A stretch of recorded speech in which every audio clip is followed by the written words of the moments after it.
Me të shënuar ora 9:30 e mëngjesit, ish kryeshefi i Kekut, Nagip Krasniqi, ka dalur para trupit gjykues, ku akuzohet për keqpërdorimin e detyrës zyrtare.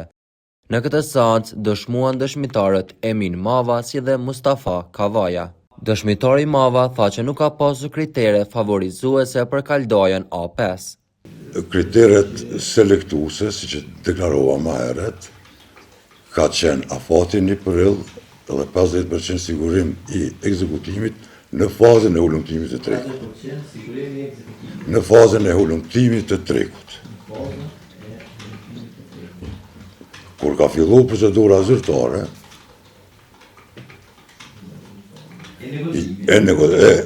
procedura në përgjithësi është përgatit dosja të nderit,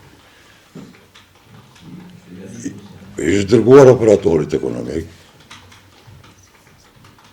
Si rezultat i kësaj, kemi pranuar ofertë nga operatori ekonomik.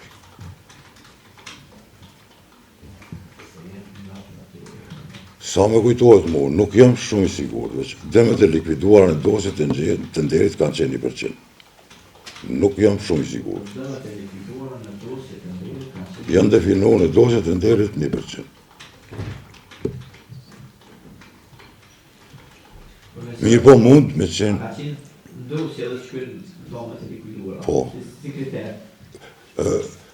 Kriter është përcaktu që kanë me qenë 1%, është si njoftim edhe si...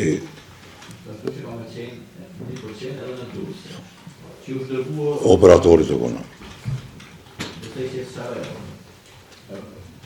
Mund të jem gabem, mirë po sa e di që ka qenë 1%. Edhe kjo çështje është konsumuar edhe është definuar gjatë negocimit. Ndërkaq, pas përfundimit të Mavës, dëshminë e filloi edhe Mustafa Kavaja. Sipas Kavajës, procedura është zhvilluar me negocim pa publikim dhe kontrata është nënshkruar. Ju kom drejtu iniciuesës apo shefës kabinetit të kryeshefit, pasi që ka qenë me procedurë të negociuar pa publikim, të përcaktoj vlerën e garancionit të ekzekutimit. Vlera ka qenë 10% e përcaktuar. Ndryshe në seancën fillestare më 7 shkurt 2025, Krasniqi dhe Zena ishin deklaruar të pafajshëm, ndërsa Ymer Dragusha kishte pranuar fajësinë pas marrëveshjes me prokurorin.